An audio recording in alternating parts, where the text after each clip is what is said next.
ధర్మరాజు గారు భీష్మాచార్యులు వారిని ఉద్దేశించి మాట్లాడుతూ, మహాత్మా, దైవము, పౌరుషం అంటే పురుష ప్రయత్నము, ఈ రెండూ కూడా ఓ కార్యం జరగడానికి ప్రధానం అంటారు కదా.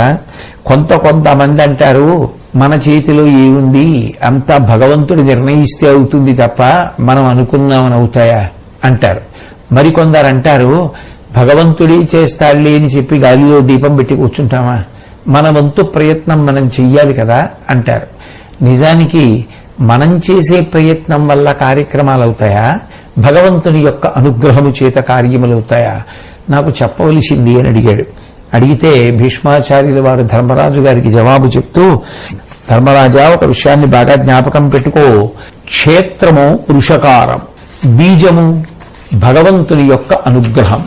అసలు పొలం అనేటటువంటిది ఒకటి ఉంటేది కదా అందులో విత్తనం వెయ్యడం. కాబట్టి మనిషి ప్రయత్నం చెయ్యడం అనేటటువంటిది క్షేత్రం లాంటిది. ఆ పైన భగవంతుని యొక్క అనుగ్రహం కలిసి రావడం అనేటటువంటిది బీజాన్ని నాటడం లాంటిది. ఈ రెండు కలిస్తే కదా మొక్క రావడం. పొలం ఉంది, విత్తనం లేదు, ఉపయోగం ఏముంది? విత్తనాలున్నాయి, పొలం లేదు, ఉపయోగం ఏముంది? పొలము విత్తనాలు రెండూ ఉన్నాయి, మొలకలు వస్తాయి. అట్లాగే పురుష ప్రయత్నము జరగాలి, దైవానుగ్రహము తోడు కావాలి. ఈ రెండూ తోడైనప్పుడే, ఈ రెండూ కలిసినప్పుడే చేసినటువంటి పనులు ఫలితమును పొందుతాయి.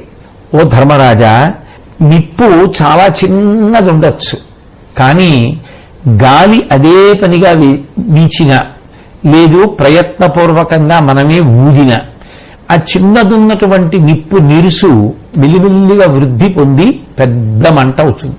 అలాగే దైవానుకూల్యత పొందాలి అంటే మనం పుణ్యకర్మలను, మంచి కర్మలను చేస్తూ వెళ్ళగా వెళ్ళగా వెళ్ళగా మనం చేసినటువంటి మంచి పనుల యొక్క ఫలితంగా మనం చేసేటటువంటి సంకల్పములకు అవి ధర్మబద్ధములై ఉంటాయి. కాబట్టి అటువంటి ధర్మబద్ధములైనటువంటి సంకల్పములు ఏమున్నాయో వాటికి ఈశ్వరానుగ్రహము తోడై కార్యం నడుస్తూ ఉంటుంది. అట్లాగే ఒక ప్రమిద పెట్టి ప్రమిదలో నెయ్యి పోసి అందులో ఒత్తి వేసి దీపం వెలిగిస్తే నెయ్యి క్రమక్రమంగా అయిపోతున్న కొద్దీ దీపం నిధనం అవడం ప్రారంభమవుతుంది, కాంతి తగ్గిపోతుంది. ఆ ప్రమిదలో ఉన్నటువంటి నెయ్యి అంతా అయిపోతే ఒత్తి కాలిపోతుంది, దీపం పూర్తిగా నిధనం అయిపోతుంది. అట్లాగే మనిషి చేసేటటువంటి కర్మలలో పవిత్రత లోపించిపోతే దాని చేత ఈశ్వరానుగ్రహం రావడం కూడా తరిగిపోతుంది. తరిగిపోయినప్పుడు అనుకున్న కార్యక్రమములు నెరవేరవు.